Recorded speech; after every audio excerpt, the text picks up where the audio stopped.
¿Sabías que los templos griegos no eran lugares donde los fieles se reunían a rezar, sino que era la morada del dios? Sí, eran casas divinas, espacios donde el ser humano se acercaba a lo sagrado, pero eso sí, sin entrar. El templo que se contemplaba desde fuera, como si su sola presencia ya bastara para sentir la grandeza de lo divino. El arte griego buscaba algo más que levantar edificios, pretendía encarnar la armonía del cosmos. Por eso, en cada línea, en cada medida, hay una idea filosófica.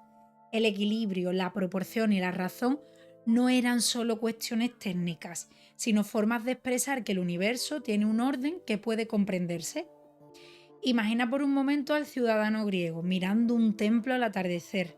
La luz dorada del sol se refleja en el mármol blanco y todo parece perfectamente calculado. Esa sensación de armonía no es casualidad, es el ideal clásico pero hecho piedra. Y para entenderlo mejor, veamos primero qué sentido tenía realmente este edificio sagrado. El templo griego no servía como lugar de reunión para los fieles, sino que era la morada del dios cuya estatua custodiaba en su interior.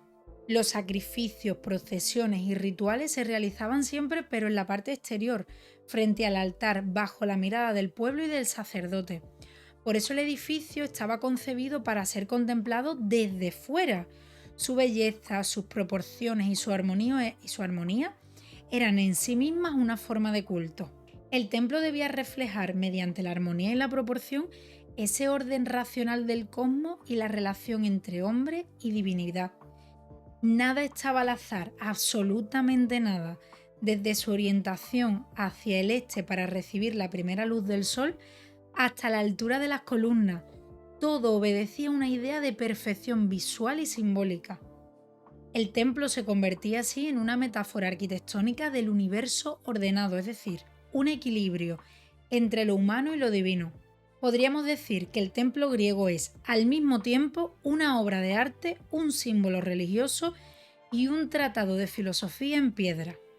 Porque la razón expresada en sus proporciones matemáticas era también una forma de rendir culto a los dioses.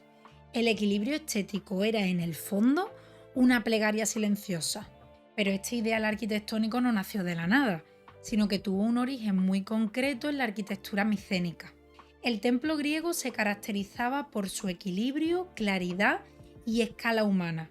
Frente a la grandiosidad y la solemnidad de las construcciones orientales, los griegos buscaron la belleza en la medida y la proporción, en ese punto justo donde lo humano y lo divino se encuentran. Entonces, cada elemento está pensado con una precisión matemática, nada es casual. Ni la distancia entre las columnas, ni la altura del entablamento, ni la inclinación del tejado. El templo debía verse perfecto, pero además perfecto y desde cualquier ángulo. Y esa perfección visual era símbolo del orden racional del cosmos. Podríamos decir que el templo griego une técnica y pensamiento filosófico. No es solo un edificio, sino que es una idea, pero hecha en piedra. Cada línea, cada proporción, cada detalle arquitectónico nos habla de esa visión del mundo basada en la armonía y la razón. Veamos en detalle cómo este modelo tan perfecto hereda elementos de épocas anteriores. Imagina por un momento las antiguas fortalezas micénicas. En su corazón, una gran estancia rectangular con pórtico frontal hacía de sala del trono y espacio sagrado, el Mégaron. Ese Megaron es el antecedente directo del templo griego. Conserva la frontalidad, el eje longitudinal y el pórtico columnado como acceso solemne. En los primeros templos arcaicos, la estructura era de madera y adobe. Y ya después, esos materiales se sustituyeron por piedra y mármol, manteniendo las mismas proporciones y el mismo diseño, pero eso sí, heredados del Megaron. El paso de lo perecedero a lo perdurable no fue solo técnico, sino que dignificó la morada del dios, con materiales nobles y estables acordes a ese carácter sagrado. Así, la forma micénica se transformó en modelo clásico, una estancia principal, pórtico, eje, medida. El armazón conceptual del templo ya está ahí. Visto el origen, sigamos el rastro de la evolución histórica hasta alcanzar la armonía clásica. En el periodo arcaico, el templo es simple. de proporciones robustas y decoración contenida. Lo estructural prima sobre lo ornamental. Después entramos en el periodo clásico y aquí ya se perfeccionan las proporciones, se introducen correcciones ópticas y se alcanza la idea de armonía. El templo se convierte en una obra de equilibrio visual y también simbólico, que no se nos olvide eso. Y por último, en el helenismo, la arquitectura ya gana monumentalidad y ornamento. Aquí ya a mayor escala, recorridos más escenográficos y una presencia más teatral. Esto refleja la expansión cultural griega. Esa evolución estilística vino acompañada de una perfección técnica de la que hablaremos en el siguiente bloque. Ajustes sin argamasa, grapas metálicas y pernos de plomo, clavijas de cola de Milano y un pulido final que unifica todo el conjunto y hace vibrar la luz sobre el mármol. En resumen, podemos decir que vamos del esquema funcional arcaico al equilibrio clásico y de ahí a la magnificencia helenística. Una misma idea, la morada del dios, pero una distinta idea en cuanto a proporción, gesto y presencia según cada una de las épocas. Y ahora detallemos esa perfección técnica que convirtió al templo en una máquina de precisión. La evolución del templo griego vino acompañada de una perfección técnica extraordinaria. Los griegos ajustaban los sillares sin argamasa, que fue un logro de precisión milimétrica que aún a día de hoy sorprende. Para unirlos empleaban grapas metálicas, pernos de plomo y clavijas en forma de cola de Milano, asegurándose así la estabilidad de todo el conjunto. O sea que cada bloque de piedra después se pulía cuidadosamente hasta lograr que tuviese un acabado uniforme y también bastante brillante. Ese pulido, además de reforzar la cohesión estructural, le daba al templo un aspecto muy luminoso y también vibrante, que era capaz de reflejar los matices del sol Mediterráneo a lo largo del día. Imagina el trabajo paciente de los artesanos sin cemento, sin herramientas modernas, solo con martillos, cuñas y eso sí, una precisión asombrosa. Era sin ninguna duda una obra de ingeniería, pero también una gran obra de devoción. Cada unión invisible, cada superficie pulida era un acto de respeto hacia los dioses. La perfección técnica no buscaba resistencia o belleza, sino que expresaba ideas bastante profundas. El templo debía ser tan perfecto como el orden universal que representaba. Por eso, incluso las partes ocultas se realizaban con el mismo cuidado que las visibles. Y si la técnica era impecable, también lo era la forma en la que el templo se integraba en el espacio sagrado. El templo griego se va a levantar en un lugar sagrado que esté apartado del ruido y de la vida cotidiana de la ciudad. Este lugar se llama Témenos, que era un recinto delimitado consagrado a la divinidad donde la naturaleza y la arquitectura se fundían en un equilibrio perfecto. El acceso a este recinto se realizaba por unas puertas monumentales que son los propíleos. Estos marcaban simbólicamente el paso del mundo humano al mundo divino. Y al cruzarlos, el visitante dejaba atrás todo el bullicio de la polis para adentrarse en el ámbito de silencio, orden, pureza, donde cada piedra recordemos que tenía un sentido, un porqué. El templo se alzaba sobre una base escalonada, llamada crepidoma. Estaba formada por varios niveles que elevan la construcción con respecto al suelo. Esa elevación no solo era práctica, sino que de nuevo tenía un elemento simbólico, porque separaba el espacio terrenal del ámbito sagrado, convirtiendo así el templo en un punto intermedio entre los hombres y los dioses. ¿Qué pasa con la orientación del templo? Pues que también era algo muy medido. El templo se orientaba de este a oeste, de modo que la luz del amanecer iluminara la estatua del dios en el interior. Y no era una casualidad arquitectónica, sino una decisión, de nuevo, simbólica. Los primeros rayos del sol, fuente de vida y de verdad, despertaban cada día la presencia divina. De esta forma, el templo se integraba plenamente en el paisaje, no lo dominaba. Tengamos esto en cuenta, no lo dominaba, sino que lo completaba. Su ubicación sobre colinas, acrópolis o promontorios respondía al deseo de hacerlo visible desde lejos como un vínculo entre el cielo y la tierra. Y una vez dentro de este recinto sagrado, descubrimos la organización interna del templo y sus dependencias principales. El interior del templo griego estaba dividido en diferentes estancias y cada una de ellas tenía una función específica dentro del culto. Por lo tanto, su disposición no era una casualidad, sino que también seguía un orden simbólico que reflejaba la jerarquía entre lo humano y lo divino. La primera de las estancias era el pronao, un pequeño vestíbulo de acceso que estaba delimitado por las antas, que son los muros laterales prolongados hacia el exterior, y dos columnas, entre ellas lo que se conoce como de tipo in antis, que ya analizaremos más adelante. Este espacio marcaba la transición entre el mundo exterior y el sagrado. A continuación se encontraba la naos, que es la sala principal del templo. Aquí es donde se situaba la estatua del dios. Era el núcleo del edificio, el lugar más sagrado y simbólico, aunque eso sí, recordemos que estaba cerrado al público. En algunos templos esta estancia se dividía en naves mediante columnas, generando un espacio más monumental. Detrás de ella se encontraba el opistódomo, que era una cámara posterior que no tenía función litúrgica directa, sino que era más bien una función práctica.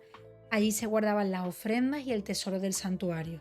Y en algunos templos también existía el aditon, que era una dependencia reservada exclusivamente para los sacerdotes, donde podían realizarse algunos ritos o consultas de carácter secreto.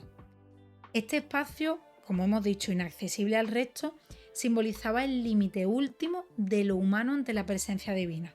Como vemos, cada una de las estancias tenía una función concreta, pero juntas componían un recorrido espiritual desde el exterior profano hasta ese interior sagrado de la luz del mundo al silencio de los dioses.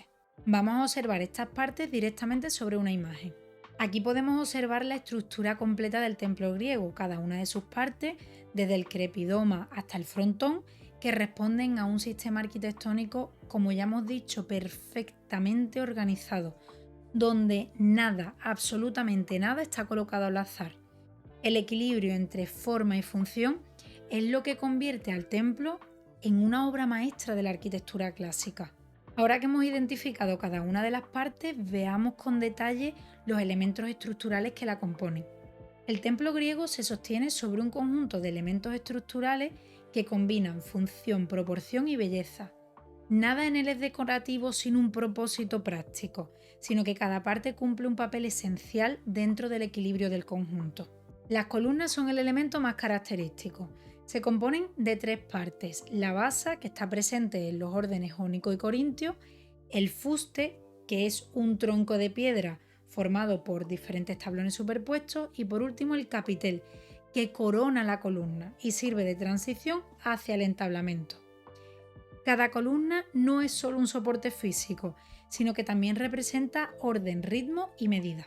Sobre estas columnas descansa el entablamiento, que está dividido en tres secciones: el arquitrabe, que es una viga lisa que soporta el peso; el friso, donde se insertan los elementos decorativos como triglifos y metopas en el orden dórico; y la cornisa, que remata y protege el conjunto. Finalmente, el templo se cubre con una techumbre, siempre a dos vertientes de madera, recubierta por tejas de cerámica o también podrían ser de mármol. En los extremos de esta cubierta se forma el frontón, un triángulo que se decora con una escultura policromada, y estas esculturas no son un simple adorno, sino que narran mitos y también episodios relacionados con la divinidad a la que se le ha construido ese templo, integrando así arte y arquitectura en una unidad perfecta. Por tanto, en el templo griego, estructura y forma son absolutamente inseparables. Cada parte sostiene y embellece al mismo tiempo. Y el resultado es una arquitectura donde la técnica se convierte en lenguaje y la piedra en pensamiento. Y esa relación entre estructura, orden y significado también se expresa en la forma en que se disponen las columnas del propio templo. Los templos griegos pueden clasificarse según la disposición de las columnas que rodean la cela, es decir, la perístasis. Esa columnata exterior no era solo un elemento decorativo, sino que tenía una función litúrgica y ceremonial, permitiendo así a los fieles rodear el templo durante las procesiones en honor al dios. Y a partir de esta disposición surgen distintos tipos de templos. que muestran la evolución de la arquitectura griega desde las formas más simples hasta las más monumentales. Cada variación responde a un equilibrio entre función, proporción y simbolismo. Pero eso sí, el paso de uno a otro ya no es solo una cuestión técnica, sino que también va a reflejar una transformación cultural y religiosa, un modo distinto de relacionarse con la divinidad pero a través del espacio. Veamos primero la clasificación de los templos según su fachada, es decir, por la forma del pórtico de entrada. Por la fachada los templos griegos se clasifican según la forma del pórtico y la disposición de las columnas que flanquean la entrada. Esa clasificación no es solo una cuestión estética, sino que también responde a la manera en que los griegos entendían la relación entre ese interior sagrado y el exterior ceremonial.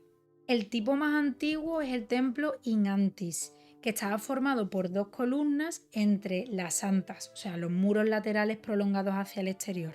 Es un modelo sencillo y primitivo que estaba heredado directamente del mégaron micénico, y su estructura compacta y frontalidad de hecho lo convertían en el punto de partida de toda la arquitectura templaria griega. Un ejemplo lo tenemos en el templo de Hera en Olimpia. El siguiente tipo es el templo próstilo, en el que las columnas se sitúan delante del pronao, es decir, el pórtico se proyecta hacia el exterior, y este cambio lo que hace es ampliar el espacio de entrada y aporta una mayor sensación de solemnidad. Por ejemplo, en el templo de Atenea Nike, en la Acrópolis de Atenas. Y por último nos encontramos el templo anfipróstilo, que reproduce el mismo pórtico de columnas tanto en la fachada delantera como en la posterior. Este equilibrio entre ambos lados lo que genera es una simetría perfecta y una imagen unitaria de todo el edificio. Por ejemplo, en el templo de Atenea en Delos. Cada una de estas variantes expresa una etapa de la evolución del templo. Comenzamos con la simplicidad funcional del modelo in antis, al carácter representativo del próstilo y finalmente a esa armonía total del conjunto en el anfipróstilo. Tras estudiar la fachada, veamos ahora cómo cambia la forma del templo cuando analizamos la disposición completa de sus columnas en torno a la cela. Si observamos la columnata exterior, la perístasis, vemos que su disposición alrededor de la cela define distintas tipologías de templo. Pero esas diferencias no solo van a afectar a la apariencia del edificio, sino también a la forma en la que se recorre y a la solemnidad del culto. El tipo más característico es el templo períptero, que estaba rodeado por una sola fila de columnas que delimitan un pasillo exterior. Este ejemplo es el más representativo de todo el periodo arcaico y el que mejor expresa la idea de equilibrio y proporción. Lo tenemos en el Partenón de Atenas. En el templo díptero la cela está rodeada por dos filas de columnas y esto aumenta su monumentalidad y también alarga el recorrido procesional. Entonces el espacio resultante refuerza el carácter sagrado del edificio, subrayando todavía más la separación entre el interior divino y el exterior humano. Un ejemplo de este tipo de templo sería el de Artemisa en Éfeso. Y por último nos encontramos con el templo pseudoperíptero. En él las columnas laterales están adosadas al muro de la cela. A simple vista conserva la apariencia de un períptero, pero con menor profundidad y un efecto más compacto. Un ejemplo de este tipo sería el templo de Apolo en Didima. Estas tres variantes nos muestran cómo los griegos continúan perfeccionando su arquitectura hasta lograr una unidad visual total, en la que forma, función y simbolismo se integran sin ningún tipo de artificio. Y si ahora analizamos el templo desde la fachada principal, también vemos que el número de columnas da lugar a una nueva clasificación. El último criterio de clasificación se basa en el número de columnas que presenta la fachada del templo. Esta variación ya no es meramente estética, sino que influye en la proporción general del edificio y en su impacto visual. Cada número de columnas genera un ritmo y una sensación también de equilibrio diferente. Cuando la fachada tiene dos columnas, hablamos de un templo dístilo, que es el tipo más sencillo y reducido. Este es propio de pequeños santuarios o capillas rurales. Si cuenta con 4 columnas, se denomina tetrástilo, que este formato es habitual en templos de orden jónico, donde se busca una mayor elegancia y también una mayor ligereza visual. Cuando la fachada está compuesta por 6 columnas, entonces estamos hablando del modelo hexástilo, que es el más frecuente en los templos dóricos, por su equilibrio entre proporción y solidez estructural. Y por último, los templos octástilos, que tienen 8 columnas en la fachada. Son los más monumentales y también los más solemnes. Y estos representan la culminación del ideal clásico de armonía y grandeza. Por ejemplo, el Partenón de Atenas. Pero eso sí, este sistema de clasificación no se limita a contar columnas, sino que nos revela cómo los griegos entendían la arquitectura como un lenguaje matemático, donde cada número tenía un valor simbólico y también un valor estético. El ritmo de las columnas marca el compás del edificio, como si el templo entero respirara al compás de su orden geométrico. Fijaos la importancia y la relevancia, porque no es al azar. Y con la evolución de estos tipos arquitectónicos, Grecia alcanzó su ideal de perfección armónica, tanto en técnica como en simbolismo. La clasificación de los templos griegos no es solo un asunto técnico formal, sino que cada tipo arquitectónico va a reflejar esa evolución simbólica, es decir, la manera en que los templos fueron comprendiendo su relación con lo divino a través de la arquitectura. En los templos más antiguos, estos que son del tipo Inantis o Próstilo, predomina la función práctica. Se trata de una estructura sencilla que está adaptada a los recursos y materiales y a la organización también inicial del culto. Entonces, a medida que avanza la historia, las formas se perfeccionan y los templos se convierten en obras de arte totales, donde cada proporción, cada detalle y cada ornamentación tiene un sentido simbólico. Entramos en el periodo clásico y aquí el templo alcanza su momento de máxima perfección. Las proporciones se ajustan siguiendo reglas matemáticas, los efectos ópticos se corrigen y la arquitectura aquí logra expresar el equilibrio entre la razón y la belleza que define precisamente ese ideal griego. En el helenismo, el templo se transforma en un símbolo de poder y de magnificencia. Las dimensiones crecen, los espacios se multiplican y la decoración se enriquece reflejando el espíritu cosmopolita y grandioso de la nueva Grecia extendida por Oriente. Esta evolución desde la sencillez arcaica hasta la monumentalidad helenística nos habla de una civilización que hizo de la arquitectura un lenguaje universal de perfección. El templo griego no solo fue una morada para los dioses, sino que fue, sin ninguna duda, un espejo de los ideales humanos, el orden, el equilibrio y la belleza. Y para entender cómo estos ideales se materializaron en la construcción, debemos analizar los sistemas y también los materiales empleados por los arquitectos griegos. Los templos griegos se construían con una precisión asombrosa, que esto fue el resultado de siglos de experiencia y también de observación. Hemos dicho que el sistema constructivo se basaba en el uso de sillares perfectamente tallados y que se ajustaban entre sí sin necesidad de argamasa. Toda esta unión de los bloques, toda esta precisión y después ese pulido cuidadoso pretendía reflejar tanto la luz del sol como el equilibrio y armonía que perseguían los griegos. En cuanto a la técnica empleada para las columnas, podemos decir que las columnas estaban formadas por tambores superpuestos perfectamente encajados gracias a un sistema de ensambles internos. Cada tambor se tallaba con tal exactitud que el peso y el equilibrio del conjunto bastaban para mantenerlo en pie durante siglos.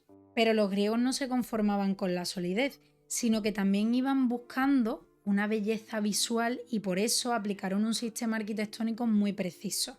El sistema arquitectónico que emplearon los griegos era el arquitrabado, es decir, un sistema dintelado en el que las vigas horizontales descansan directamente sobre los soportes verticales, es decir, las columnas.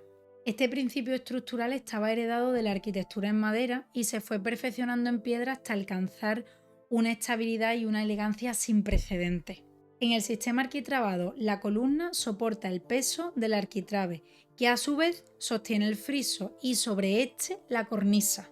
Fijaos en el equilibrio, pero este equilibrio del conjunto depende sin ninguna duda de la precisión en el tallado y del ajuste exacto de cada bloque, sin necesidad de mortero.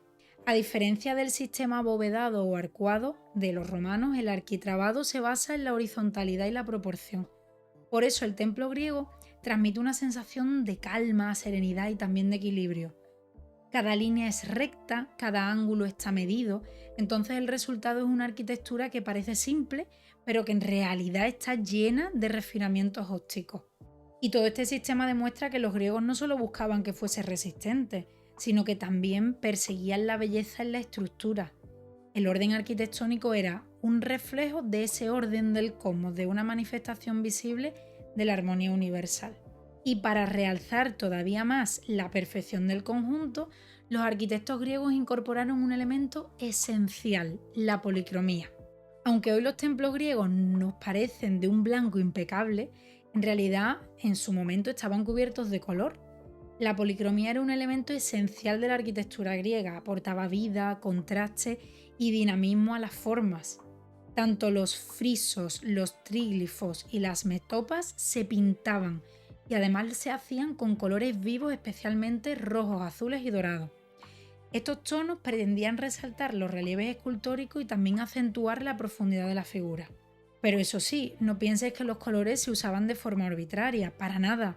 Se hacía siguiendo criterios simbólicos y compositivos que ayudaban a dirigir la mirada a realzar la armonía general del edificio. Y todo esto se combinaba con el brillo natural del mármol pentélico. Los pigmentos creaban un efecto luminoso cambiante. Al amanecer, los templos reflejaban todos los tonos cálidos, al mediodía destellos blancos y dorados y luego al atardecer unas sombras azuladas. De esta forma es que podemos afirmar que el tiempo literalmente cobraba vida con la luz del día. Así es que no quiero que pienses que la policromía era simplemente un adorno. Para nada. Completaba el ideal griego de unidad entre arte y naturaleza. Y ese color hacía visible la energía divina que habitaba en el interior del edificio. Sin él, el templo sería una forma perfecta, pero incompleta. Y para alcanzar esa perfección total, los arquitectos griegos calcularon con precisión matemática todas las proporciones del edificio. La arquitectura griega se basaba en proporciones matemáticas y estas garantizaban la armonía de todo el conjunto. Cada parte del templo estaba pensada en relación con todas las demás, de modo que el edificio entero transmitiera una sensación de unidad y de equilibrio, y evidentemente para ello hacía falta también una coherencia estructural. La fórmula más utilizada era 2n más 1, donde esa n es el número de columnas de la fachada. Ese cálculo servía para determinar el número de columnas que pondríamos en los laterales, manteniendo siempre proporción entre el ancho y el largo del templo. ¿Cuál era el resultado de esto? Pues un equilibrio perfecto, ni demasiado largo ni demasiado ancho, que proporcionaba de esta forma una unidad visual y también una armonía geométrica. Pero el tema de las proporciones no solo era una cuestión de números. Para los griegos la matemática era el lenguaje del cosmos y aplicar sus reglas a la arquitectura era una forma también de reflejar ese orden del universo. Así cada templo se convertía en una representación tangible de esa armonía invisible que gobierna todas las cosas. Por tanto, en el templo griego la proporción no era un detalle decorativo, olvidemos eso, sino que era la esencia misma de la belleza. El edificio debía estar comprendido con la vista, pero también con la razón. Cada medida, cada distancia, cada ángulo no era más que una afirmación del pensamiento griego, y esa afirmación es que la verdad se encuentra en la medida justa. Y para conseguir esa misma perfección visual absoluta, los arquitectos griegos desarrollaron una serie de correcciones ópticas que desafiaban la geométrica pura. Los arquitectos griegos sabían perfectamente que los humanos no perciben la realidad de una forma perfecta. Por eso aplicaron una serie de refinamientos ópticos destinados a corregir las ilusiones visuales que podían alterar esa armonía del templo. Uno de los más importantes es la curvatura del estilóbato, la base sobre la que se apoyaban las columnas. Era leve, casi imperceptible, pero se eleva ligeramente en el centro para evitar la sensación de hundimiento que provocaría una línea completamente recta. También se introdujo el énfasis del fuste, es decir, un ligero abultamiento en el cuerpo de la columna que corrige la ilusión de estrechamiento visual hacia el centro. Así, aunque la columna parece recta, en realidad está cuidadosamente deformada para que se perciba perfecta, pero realmente no lo está. Además, las columnas se inclinan levemente hacia el interior y el entablamento se curva ligeramente para compensar los efectos de la perspectiva. Ninguna línea es completamente recta, pero a los ojos del espectador, a los ojos de nosotros que lo miramos, el conjunto parece más equilibrado y también más natural. Entonces, ¿qué vemos con todos estos ajustes? El dominio absoluto de los griegos sobre la percepción visual. No construyeron para la geometría, sino que construyeron para el hombre, construyeron para la mirada humana. Así es que la perfección del templo griego no es abstracta, es una perfección visual y sensorial, lograda a través del engaño óptico más inteligente de la historia del arte. Y junto a estas correcciones, la decoración escultórica completaba el sentido estético y simbólico del templo. La decoración escultórica del templo griego no era simplemente un adorno. Como todo lo demás, cumplía una función religiosa, simbólica y estética. A través de sus esculturas, el templo se convertía en un relato visual que explicaba los valores, las creencias y los mitos de la civilización griega. Los frontones, esos triángulos que coronaban la fachada, representaban episodios mitológicos relacionados con la divinidad del templo, y en ellos se narraban combates heroicos, nacimientos de dioses o escenas que simbolizaban la victoria del orden sobre el caos. En el friso, en cambio, se desarrollaban procesiones religiosas o escenas heroicas donde los héroes y los hombres compartían un mismo espacio visual. Y las metopas situadas entre los tríglifos del friso dórico mostraban luchas simbólicas: centauros contra lapitas, dioses contra gigantes, griegos contra amazonas. Cada combate representaba una idea fundamental: la victoria de la razón y el equilibrio sobre la barbarie y el desorden. Vamos, que podemos decir que no daban puntadas sin hilo, todo estaba perfectamente calculado. Todas estas esculturas originalmente estaban policromadas. Los colores intensos junto con la luz natural también creaban un efecto vibrante y realista que daba vida a las figuras. El mármol no era estático, sino que parecía que bajo el sol de Grecia que había vida, parecía que respiraba. Y ya la combinación entre arquitectura y escultura convertía el templo en una obra total, donde estructura y forma expresaban el mismo ideal. La belleza racional es el reflejo del orden del cosmos. Y más allá de toda esta función decorativa, lo hemos mencionado, cada figura, cada escena y cada color estaban cargados de simbolismo. El templo griego no fue concebido únicamente como una construcción arquitectónica, para nada, fue una manifestación simbólica del pensamiento griego. En él cada proporción, cada color y cada escultura expresaba una misma idea: la búsqueda de la armonía entre el hombre, la naturaleza y los dioses. Y eso es importantísimo que lo tengamos claro, que buscaba armonía de estos tres puntos. El templo se erige como una metáfora entonces del orden cósmico. Su equilibrio matemático refleja la creencia griega en un universo regido por la razón. Nada está dejado al azar. El número de columnas, su disposición, las dimensiones y hasta las curvaturas ópticas tienen un propósito común: mostrar que la belleza no surge por la casualidad, sino que surge del orden y la belleza. La luz desempeña también un papel simbólico. No está ahí por pura casualidad, como hemos mencionado, tiene un porqué. Al amanecer, los rayos del sol iluminaban la estatua del dios en la cela, simbolizando esa presencia divina que daba sentido a todo el edificio. El templo era, por tanto, un punto de encuentro entre lo humano y lo divino, entre la materia y la idea. Podríamos decir que el templo griego es al mismo tiempo una obra de arte, una oración y una lección de filosofía. Su forma perfecta, su equilibrio y su simbolismo resumen el ideal más profundo de Grecia: que el mundo puede comprenderse, el mundo puede medirse y también puede embellecerse si usamos la razón. Y con esto cerramos el estudio del templo griego, una obra que une ciencia, arte y espiritualidad en un solo lenguaje. En la próxima sesión nos centraremos en su máximo exponente, el Partenón, que es ese templo dedicado a Atenea que resume todos los ideales del arte griego. Analizaremos su estructura, su decoración escultórica y su profundo simbolismo como expresión de la perfección clásica. Recuerda seguirnos para dominar el temario de selectividad.